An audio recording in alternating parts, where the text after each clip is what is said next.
사랑하는 영락교회 지체들에게 주 안에서 평화 인사를 전합니다. 오늘은 2023년 11월 3일 금요일입니다. 오늘의 묵상 본문은 오바다서 1장 1절로 21절까지의 말씀입니다. 오늘 본문 말씀 오바다서의 말씀은 이렇게 시작합니다. 오바다의 묵시라 주 여호와께서 에돔에 대하여 이와 같이 말씀하시니라. 오바다서라고는 오바다라는 이름은 오바다야흐라는 말이죠. 오바다야흐. 예, 아바드와 야훼가 붙은 거예요. 야흐라는 게 야훼죠. 아바드라는 건 뭐 우리 잘 알고 있는 여러 번 나오는 단어죠. serve, servant 이런 겁니다. 야훼의 servant, 야훼의 종 이런 거죠. 주님의 종 이런 겁니다. 예, 그래서 선지자 이름으로서도 흔하고 또 유대인들의 이름 가운데서는 아주 흔한 이름입니다. 우리 성경에 봐도 뭐 역대상, 역대하, 느헤미야 이런 또 족보들이 나오는데 보면 오바데가 꼭 한 명씩 있죠. 예. 그래서 오바데라고 하는 이름, 오바데서 선지자의 이름인 것이죠. 오바데서는 오바다가 유다의 이제 원수가 되어버린 에돔을 향한 심판의 메시지를 담고 있죠. 오늘 본문을 보면 21절까지의 말씀인데 크게 두 가지로 나누어집니다. 15절을 기점으로 해서 그 앞에는 에돔에 대한 하나님의 심판을 선언하는 것, 그리고 왜 심판받았는가에 대한 이유에 대한 말씀이 나오죠. 그리고 후반에는 15절부터는 에돔의 심판을 다가오는 여호와의 날의 서곡, 하나님의 심판, 하나님의 나라가 이 땅에 임하는 것에 어떤 계시적인 사건으로 그 의미를 부여하고 있는 겁니다. 그래서 에돔이 그냥 망했다라는 것에서 끝나는 것이 아니라 에돔의 멸망이 주님이 메시아가 이 땅에 오셔서 하나님의 나라를 회복된 나라로 불러 모으시는 하나님의 역사의 시작의 상징이다라는 뜻이 담겨 있는 것이죠. 오바다의 묵시라는 것도 우리 많이 나눈 말씀이죠. 자주 나오는 하존이라는 말인데 하자흐라는 말이 이제 원형이죠. 홀드, 붙잡는다 이런 말입니다.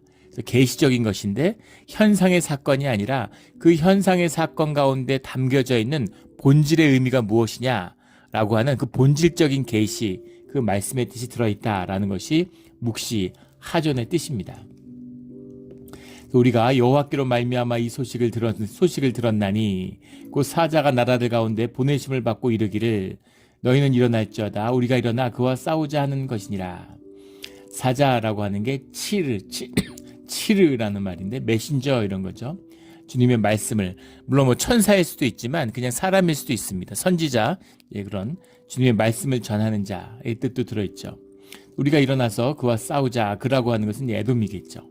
에돔을 꺾을 때가 되었다. 주님이 그 말씀입니다. 에돔은 우리 그 민수기에서도 나누었지만 아브라함의 자손들이잖아요. 애굽의 형제 에서, 에돔이 에서의 이제 별칭이죠. 온몸이 붉은색이었던 아주 혈기왕성한 혈기의 상징이죠. 그래서 에돔이 그 에서의 별칭인데 에서의 후손들이 만든 나라입니다. 그 형제의 국가다라고 그래서 그 출애굽 때에도 에돔은 공격하지 않았죠. 에돔이 여러 번 도발을 했음에도 불구하고 에돔을 끝까지 보호하고 지키려고 했던 주님의 언약에 순종하고 또 주님이 함께 한다고 하는 그 증표로서 에돔을 사실 공격하지 않았습니다. 그런데 그 끝에서 결국 에돔은 스스로 멸망하는 길에 들어서게 되었다라는 거죠. 그래서 왜 멸망했느냐의 가장 큰 이유 중에 하나는 교만입니다. 3절에 보면 너의 마음의 교만이 너를 속였도다. 바위틈에 거주하며 높은 곳에 사는 자여. 이 에돔이라는 것은 이제 구릉 지역으로 되어 있는데 대부분이 그 돌산이라고 그러죠. 에돔의 수도가 셀라인데 셀라가 히브리어로 반석이죠. 그러니까 반석이라는 의미는 안반 위에 지어졌다라는 물론 뜻도 되겠지만 그만큼 튼튼하고 난공불락이다 이런 뜻도 들어있는 거죠. 그래서 좁은 협곡과 계곡 사이에 있으니까 무슨 포위하기도 어렵고 침략하기도 어렵고 설령 많은 군대로 쳐들어온다고 하더라도 계곡이잖아요. 쭉 길게 늘어서서 들어오는 거죠. 우리 무협지 이런 데 보면 예전에 그 검술이 정상에 이른 사람은 사실은 상대방이 100명이든 1000명이든 10,000명이든 아무 차이가 없다는 거예요. 예, 왜냐하면 한 사람을 공격할 수 있는 인원은 맥시멈 8명이기 때문이라는 겁니다. 그 8명만 상대할 수 있으면 아무 상관없다는 거죠. 상대방이 뭐 8만 명이든 80만 명이든 다 주변에 둘러싸고 있는 것이 어차피 싸움은 늘 8명하고 하는 거기 때문에 그것도 맥시멈인 거니까. 실제로 뭐 4명, 서너 명이겠죠. 뭐 그런 말도 있잖아요. 뭐 수영을 하는 사람은 2m 위에서 수영하거나 2만 미터 위에서 수영하거나 2000m에서 수영하거나 똑같다고. 어차피 물에 떠 있는데 물 깊이가 몇이든 아무 상관없다. 이런 것처럼 이게 계곡이 돼 있으니까 아무리 군대를 많이 이끌어와도 어차피 이 에돔의 군대가 지켜야 할 그 셀라에서 마주보고 있는 군대는 소수의 군대라는 겁니다. 그리고 많은 병력을 가져와야 그 계곡에 있으니까 군수의 어려움이 있겠죠. 보급의 어려움이 있으니까 에돔을 공략하기가 어려운 거예요. 그래서 난공불락이고 우리는 아무도 못 쳐들어와, 우리는 아무도 못 건드려, 이런 교만과 이제 그 자긍심이 있었던 것이죠. 또 한편으로는 무사한 일에 빠지는 거죠. 예. 누가 우리를 쳐들어올 수 있겠나. 그러니까 이제 그 경계에 소홀히 하는 겁니다. 그러다가 망했다는 거죠. 이번에도 그 지금 팔레스타인 가자 지구에서 전쟁이 한창이죠. 전 세계가 우려하고 있는데, 근데 여러 가지 드는 의문 중에 하나가, 많은 사람들이 언론에서 제기했던 의문이 이스라엘의 그 첨단 어떤 이런 그 첩보, 방첩 장비들, 뭐 도청 장치들, 그리고 그 안에 뭐 모사드가 세계적인 뭐 CIA를 능가한다는 첩보 능력이 있다고 그러는데, 어떻게 그 로켓탄을 5,000발이나 모으는 동안에 그걸 몰랐을 수가 있느냐. 이제 그거죠. 2년이나 걸렸다는데 2년 동안 수천 발의 로켓탄을 들여오는데 그걸 몰랐다는 게 말이 되느냐. 이제 그겁니다. 지금도 뭐 그런 거 다 보여주잖아요. 병원을 이스라엘이 폭격했다 이랬는데, 사실은 이제 드러난 거는 이스라엘이 폭격한 게 아니라 하마스가 쏜 로켓탄의 5발탄, 정확히 얘기하면 하마스가 쓴 게 아니라 지하드라고 하는 다른 단체가 쏜 로켓탄의 5발탄인 것이 밝혀졌죠. 이스라엘이 그걸 밝히면서 그걸 그 경계하는 이 관측병, 그 하마스의 관측병들이 서로 이야기하는 것을 도청해가지고 그걸 공중에서 첩보 장비로 도청한 거죠. 그래서 그거를 증거로 이렇게 그 공개했잖아요. 우리가 쏜 게 아니야, 그러니까 아닌 것 같은데, 그러니까 우리가 쏜 게 아니라고 이러니까 오발탄인 것 같아라고 얘기하는 걸 다 녹음을 했어요, 공중에서. 그런 첨단 첩보 장비, 물론 미국이 준 것이겠지만 그런 걸 가지고 운용하는 이스라엘이 어떻게 수천 발의 로켓탄을 쟁여놓고 있는데 그걸 몰랐을까? 그게 교만이죠. 방심해서 몇 년 동안 제대로 방첩 업무를 안 했다는 거잖아요. 도청도 안 하고. 그러니까 아이언돔이 계속 이제 로켓탄을 잡으니까 로켓탄의 위협은 끝났다 이렇게 보는 거죠. 수십 발 쏴봐야 한 발도 못 떨어뜨리니까, 도착을 안 하니까. 그리고 방심했는데 거기에 이제 수천 발을 쏘니까 수백 발은 잡아도 나머지는 다 떨어지는 거죠. 이런 교만, 늘 인간은 이 교만으로 무너지는 거죠. 근데 교만에는 더 깊은 뜻이 들어 있습니다. 교만이라는 게 뭐예요? 교만이라고 하는 것은 내 에고의 거짓이죠. 집단적인 자아든 국가든 나든 나에 대한 자화상을 거짓으로 만드는 것입니다. 그 거짓으로 만든 자화상의 그림자가 교만이죠. 그래서 누구나 강한 면도 있고 연약한 면도 있어요. 그런데 자기 연약한 면은 짓밟고 강한 면, 그런 것을 거짓으로 부풀려서 내 에고를 만드는 거죠. 에고 인플레이션이 일어나는 겁니다. 거짓이니까 막 부풀어 오르는 거죠. 그래서 뭐 내가 대단한 사람인 것처럼, 내가 굉장한 사람인 것처럼 자신을 속이는 것이죠. 이것이 이제 교만의 주범입니다. 그래서 거짓은 썩어지고 허물어지게 돼 있는 거죠. 그리고 주님이 제일 싫어하는 게 교만입니다. 왜 싫어하시겠어요? 거짓이기 때문입니다. 주님은 거짓은 상대하지 않아요. 그래서 이 교만을 깨는, 내 삶의 진실을 만나면 사람이 겸손해지게 돼 있죠. 험불하게 돼 있죠. 세상에서 내가 할 수 있는 일이 아무것도 없다는 것을 알지요. 사업하는 분들도 그렇잖아요. 크게 사업을 성공한 분들도 그 성공의 비결이 뭐냐 이러면 전부 다 굉장히 겸손한 대답이 나와요. 운이 좋았다 이렇게 얘기하는 거예요. 신앙인들은 주님의 은혜다 이렇게 얘기를 합니다.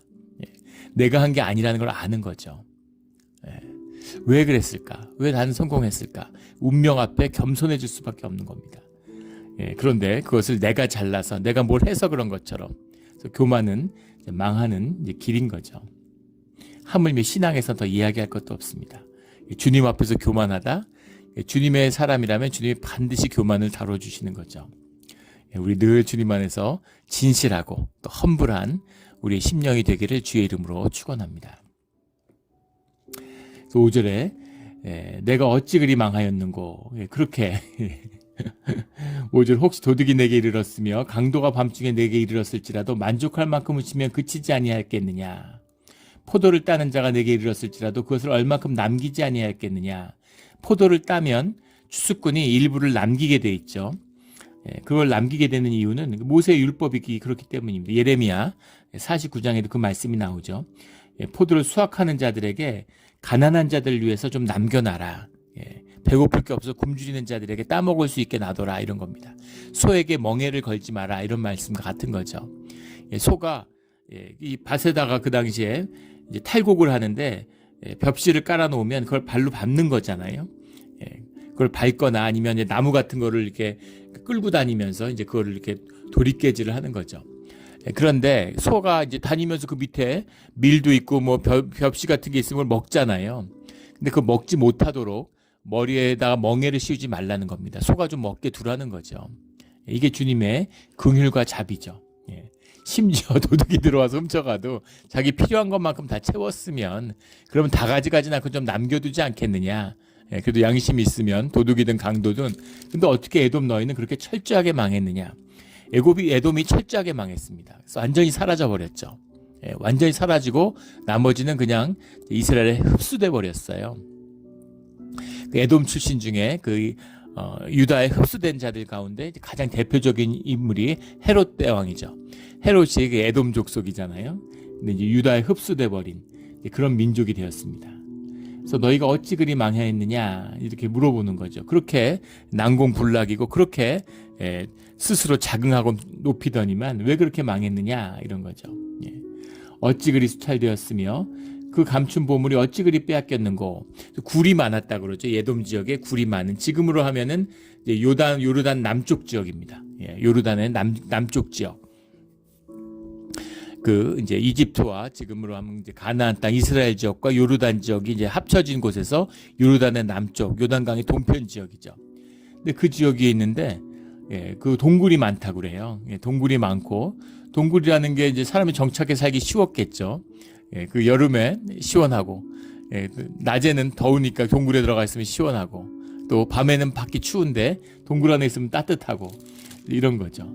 그런 곳에다가 곳곳에다가 수백 개의 동굴이 있다 그럽니다. 그 중요한 거, 전쟁 나고 그런 보물 같은 건 동굴에다가 이제 은밀한 곳에다 놓는데 그걸 못 찾는 거죠. 침략자들이 그걸 어떻게 알겠어요.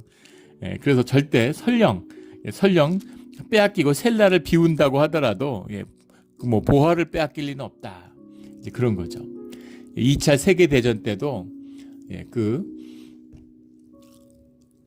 영국이 갖고 있었던 그 금 같은 걸 전부 캐나다로 옮겼다 그러죠.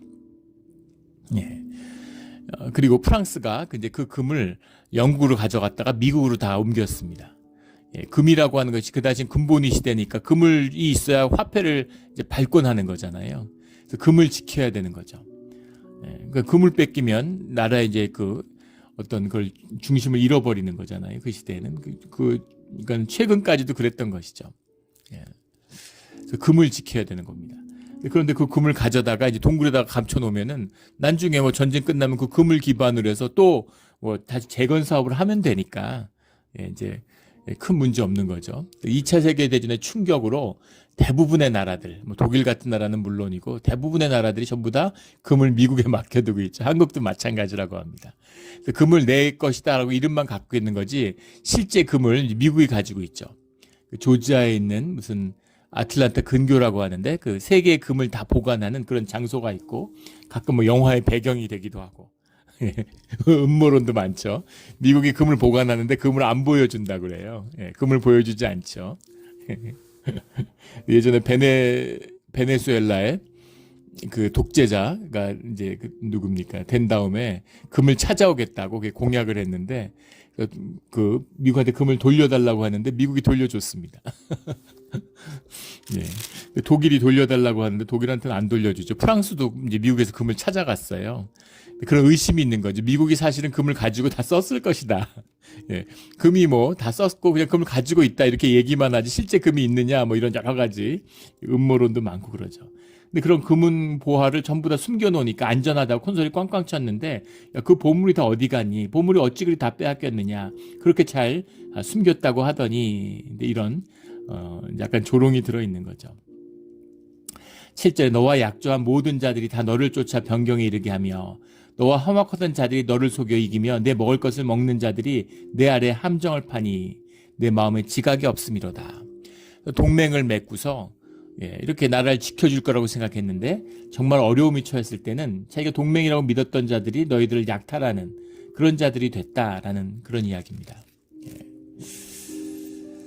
그렇죠. 이 세상을 사는 현상의 사람들의 특징입니다. 현상의 사람들은 혈기의 사람들은 현상을 쫓기 때문에 늘 바쁘고 늘 분주하고 늘 염려하고 늘 배신하는 거예요. 그럴 수밖에 없지 않겠습니까? 현상을 쫓으니까 현상은 계속 물이 흘러가듯이 변하는 것이죠. 본질을 붙잡는 자들은 현상을 쫓지 않습니다. 그 본질의 역사가 어떻게 흘러가는가 하는 것을 붙잡는 것이죠. 예전에도 한번 나눈 적이 있었던 것 같은데 저희 아버지 친구분 중에서 이런 고위 공직자로서 중요한 정부 부서에서 일한 분이 계셨습니다. 오랜 친구분이었는데 근데 그분이 이제 요즘도 그런데 예전에 어떻겠어요? 한국이 관주도 사회지 않습니까? 그러니까 뭐 사람들이 굉장히 붙는 거죠. 그래서 중요 요직에 있을 때는 연말이 되면 그 연하장을 수천 통씩 받았다는 거예요. 한국은 뭐 답장도 해야 되고 짧게라도 이제 그걸 누가 보냈는지 요즘 같은 뭐 컴퓨터로 하고 뭐 이걸 해야겠지만 예전 그런 게 없잖아요. 연말이 되면 아르바이트 하는 사람들을 서너 명을 사가지고 그걸 정리했답니다. 두세 명씩 사가지고 짧게 빨리 정리해야 되니까 수천 통을 전부 다 앨범 같은 데다 이렇게 짝짝짝짝짝 정리해서 읽어봐야 되니까 그리고 정리해서 누가 보냈고 주소가 어디고 답장을 해야 되니까 그걸 쭉 정리하는데 사람을 사서 할 정도로 그렇게 수천 통씩 그게 연하장이 왔다는 거예요. 연말 연시에. 근데 그분이 이제 어떤 이제 정치적 사건에 연루돼 가지고 이제 제주도로 가게 됐다는 거예요. 제주도가 이제 좀 이렇게 영향력 없는 자리가 되고 일종 귀향 가는 것 같은 그런 느낌이죠. 예전에는 제주도로 부임을 받아서 갔는데 그해 겨울에 연하장이 2장 왔답니다. 그러니까 그 사람 다 끝났다 이렇게 보는 거죠. 한국에서 그런 말이 있잖아요. 뭐 성공하면 친구가 3,000명이 생긴다고. 다 친구라 그러는 거죠. 서양 속담에도 그런 말이 있습니다. 그 영국 속담이죠. 성공한 사람은 의붓아버지가 많고 실패한 사람은 늘 고아라고. 성공하면 뭐 주변에 도움 줬다는 사람이 이렇게 많아요. 나랑 인연 있고 또 다 얘기합니다. 뭐 이래서 성공했고 이래서 성공했고 뭐 이런 도움이 있었고 저 사람이 도와줬고 다들 그 사람하고 이런저런 인연이 있었다는 사람들이 이렇게 많아요. 의붓아버지가 많은 거죠. 그 사람 내가 키웠어 뭐 이런 거죠. 실패하면 완전 외톨이가 되는 거 고아예요. 아무하고도 인연이 없습니다. 사람들이 전부 다 손절해 버리는 거죠. 다 네 탓이야. 네가 못나서 그래. 나하고는 난 그 사람 잘 모른다 이렇게 되는 거죠. 이게 이제 세상의 현상을 사는 삶의 본질입니다. 그렇기 때문에 늘 두려움에 떨면서 생존의 삶을 사는 사람들, 현상을 사는 사람들이 생존의 삶을 사는 사람들이죠. 혈기로 사는 사람들이죠. 그런 사람들은 늘 두려움에 떨며 뭘 먹을까, 뭘 마실까 염려하고 살고 거기서 큰 성공을 거두면 끝에는 허무함으로 망하게 되는 거죠. 이게 세상 삶의 본질이에요. 나라도 마찬가지인 거죠. 에돔이 그렇게 자기가 가진 걸 자랑하더니 결국은 다 뺏기고 나라도 망하고 민족도 다 흩어져 버리고 넌 도대체 어디 갔느냐? 너의 동맹국은 다 어디 있느냐? 너가 화목하던 자들은 다 어디 있느냐? 이런 것이죠. 9절에 드마나 내 용사들이 놀랄 것이라. 이로 말미암아 에서의 산에 있는 사람은 다 죽임을 당하여 멸절되리라. 에서의 산에 있는 사람, 에돔의 국가에 있는 사람들은 전부 멸절되고 말았다. 이런 얘기입니다. 이 말씀 가운데 우리가 볼 수 있는 중요한 뜻은 에돔은 주님이 이스라엘부터 구해주라고 말씀하신 것이죠. 그런데 결국 에돔은 스스로의 무덤을 파고 망했다는 겁니다.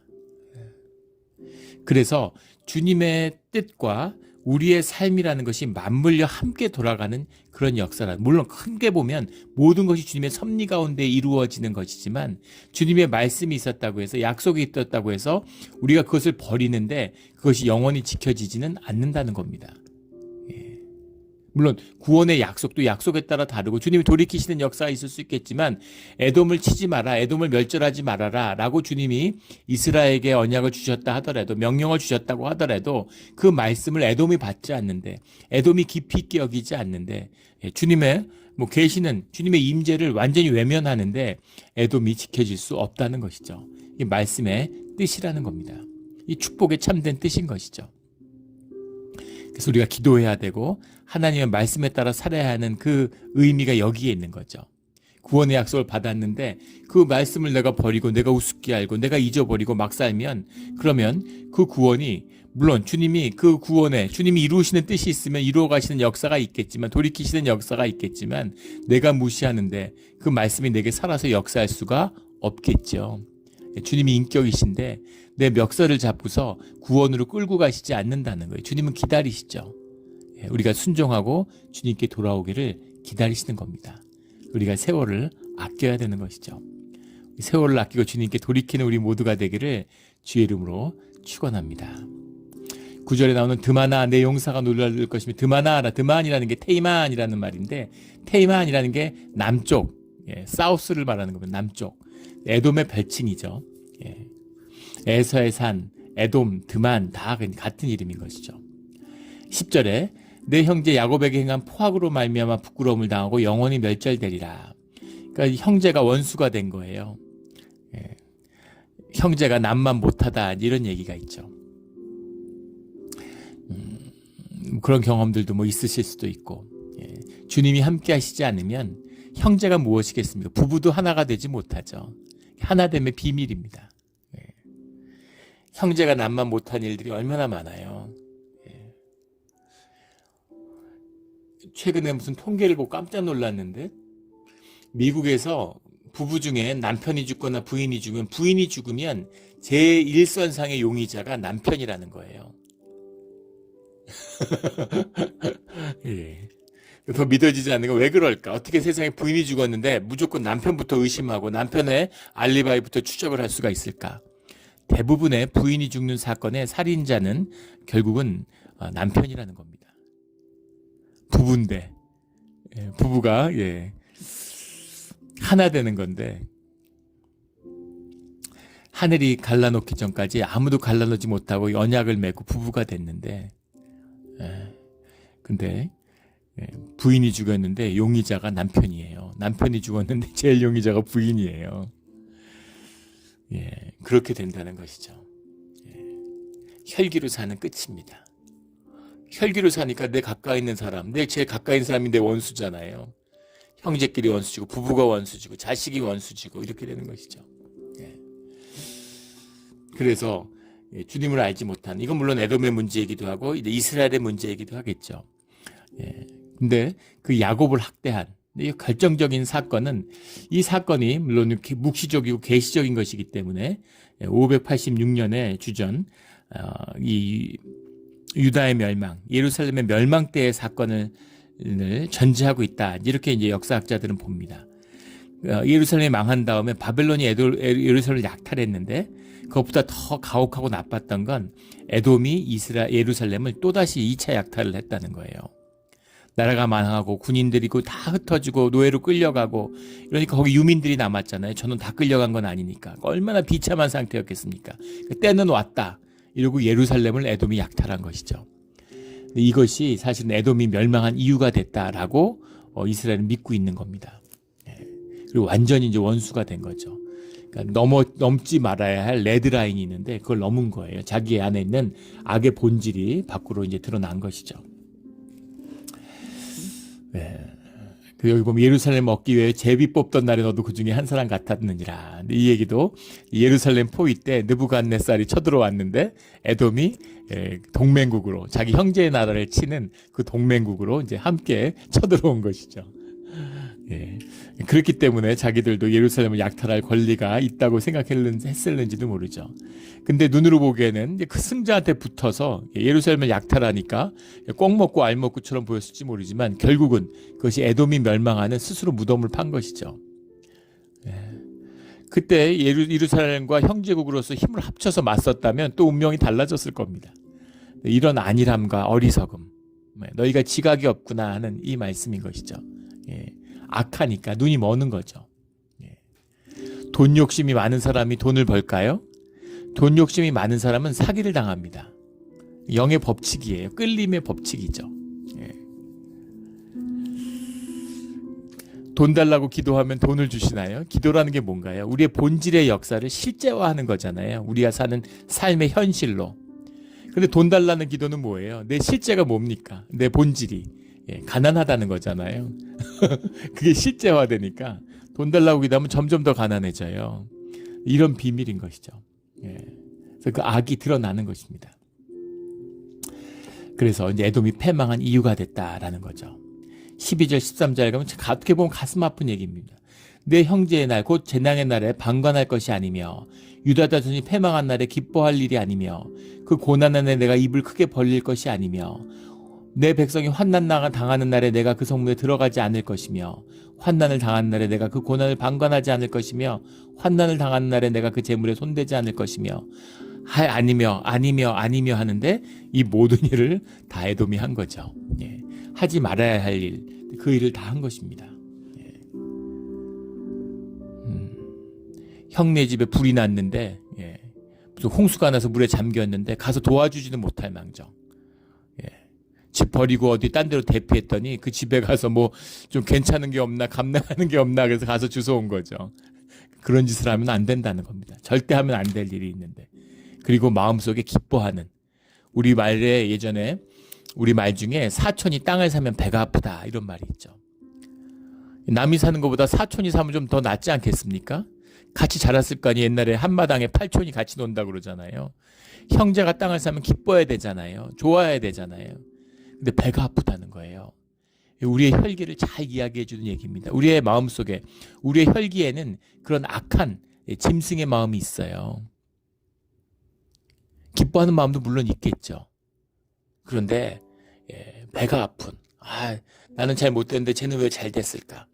이런 그 아주 그런 못된 마음이, 우리 악한 마음이 우리 가운데 있다는 겁니다. 그런 악함이 없다는 게 누구나 있습니다. 그런데 그 악함, 우리의 혈기를, 우리의 육성을 우리의 영으로, 주님이 주시는 하나님의 형상으로, 우리의 선한 본성으로 다스리라는 거예요. 근데 그걸 우리가 못 다스리죠. 혈기로 살아가니까. 세상이 혈기로 가득한데. 그런데 혈기로 살지 말고 성령으로 살아야 된다는 겁니다.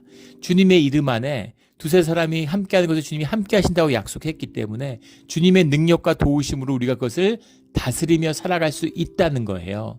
공동체의 삶 가운데, 주님의 지체로 연합하는 삶 가운데 주님의 역사가 우리를 주님의 선하심으로 인도하신다는 겁니다. 근데 그런 것이 없으면 육의 지배를 당하고 혈기의 지배를 당하고 사촌이 땅을 사면 배가 아픈 그런 인생이 되고 마는 것이죠.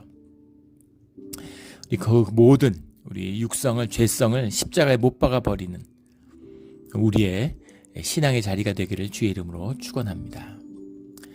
15절에 여호와께서 만국을 벌할 날이 가까웠다니, 15절부터는 이제 그런 하나님 나라, 어떤 마지막 때 주님의 심판의 날에 대한 그런 계시적인 뜻을 갖고 있는 거죠.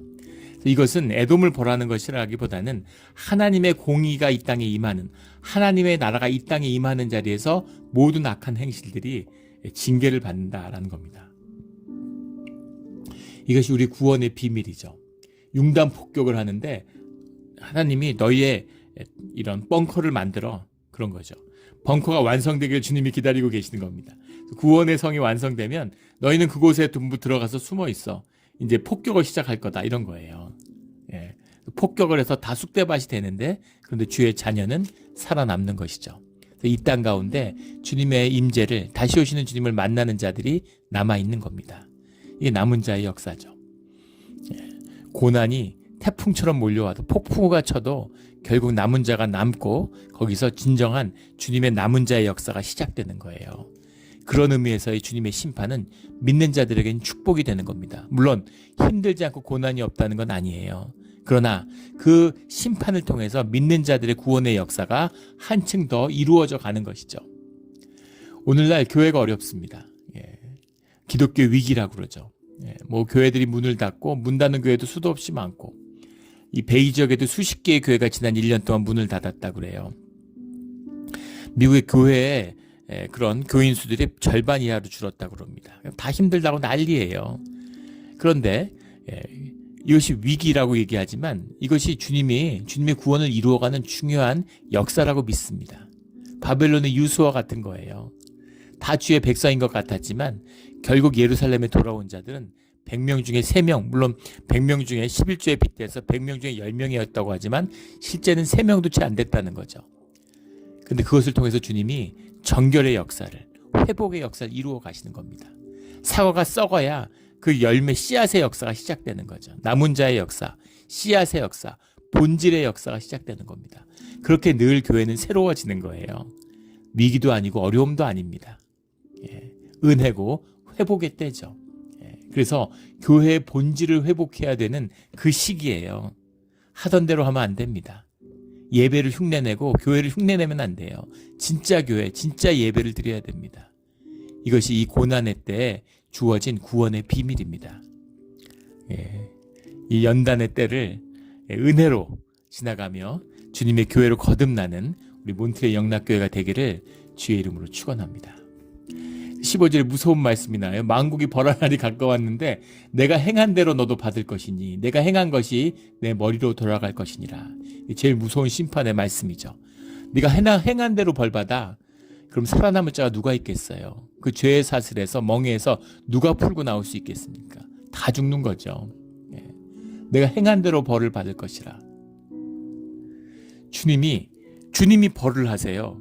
그거는 주님이 사랑하기 때문에 구원의 뜻으로 벌을 하시는 거죠. 주님의 책망을 받는다는 건 큰 은혜입니다. 근데 나쁜 짓을 하고 사는데 주님이 내버려둬요.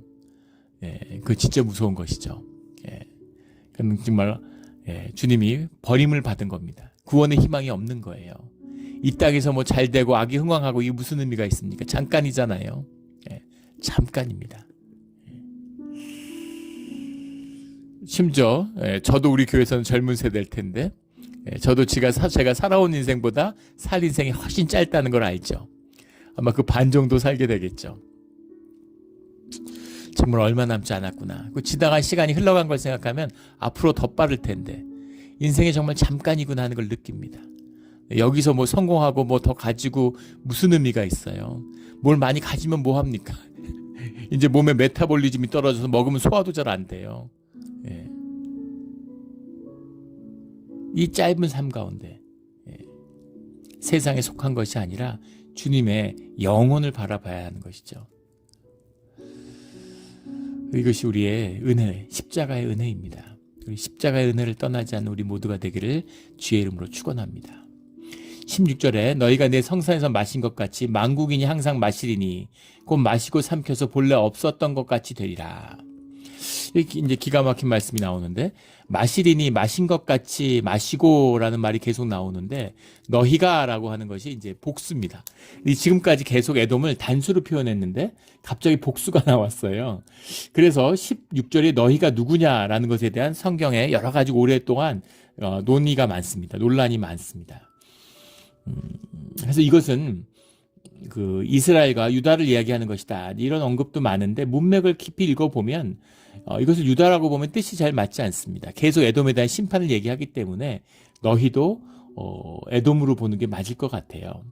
근데 성산에서 마신 것 같이 만국인이 항상 마시리니 마시고 삼켜서 없었던 것 같다. 이게 무슨 말일까?